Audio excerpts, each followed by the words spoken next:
Hi, I'm Eddie and welcome to another edition of Stuff and Things. Today we're back working on the dome-shaped underground house. And this is the video that I never wanted to have to do. I'm titling it F**k-ups. Because basically what we're doing is fixing F**k-ups. Okay, so let me explain how these happen. As you can see here, the bracket that the beams are supposed to be resting in is not in the correct place.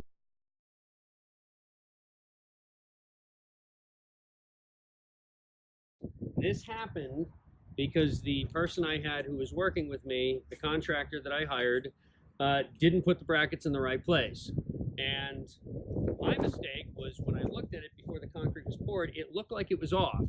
And I asked him, I said, "Are you sure that's in the right place?" He said, "Yup." And I said, "Do me a favor, double check it, double measure it." He came back later, said he'd measured it a couple of times, everything was equidistant, and clearly they were not. Basically we have, if you're looking at this like a clock, we have brackets that were supposed to be placed at 9, 10, 11, 12, 1, 2, and 3. 9 and 3 and 12 were in the right place. 10, 11 were not, and 1 and 2 were not. They were off by about a foot.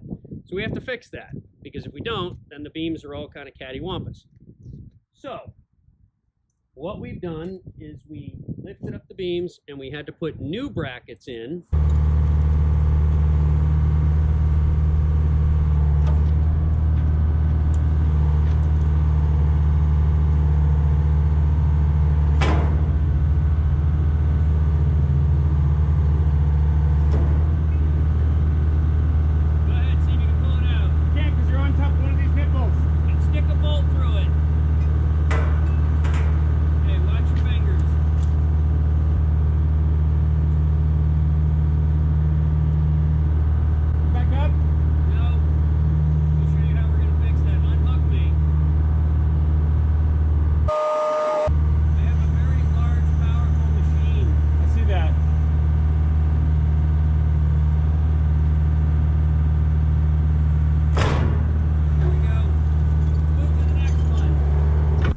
And now we're going to have to get them the proper distance from the center point, because the dome, under pressure, will want to do this.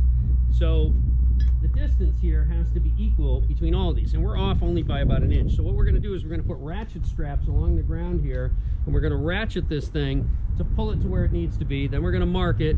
We're going to drill through holes that are in the new plates into the ground so that we can then epoxy big chunks of rebar, which will then be welded in and will hold the brackets in place up until the dome is poured. Once the dome is poured, none of this will really matter, because the dome itself is going to help hold everything in place as well. So that's the first issue. The second thing that happened, the little plastic tubes that you see sticking out of the ground. Every one of those is supposed to be even with the top of the concrete. They're not structural, they're just guidelines for putting rebar in to make sure the rebar that comes out of the dome is kind of stuck into the concrete slab and isn't spitting out. And it doesn't matter because that whole area is getting covered in steel.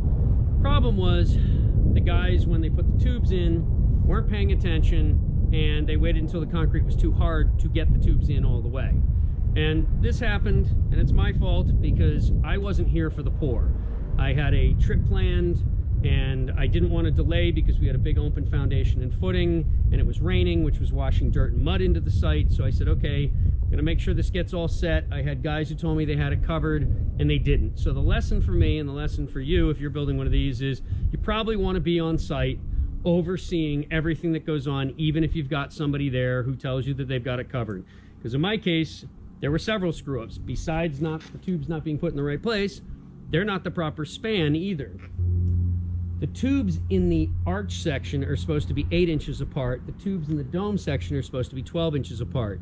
The guys didn't read the plans and they reversed those numbers. So now some of the tubes are in the wrong place. It's not a big deal. It's not going to kill us. It's not going to be a major thing that we have to worry about, but it's annoying because it's not what it was supposed to be.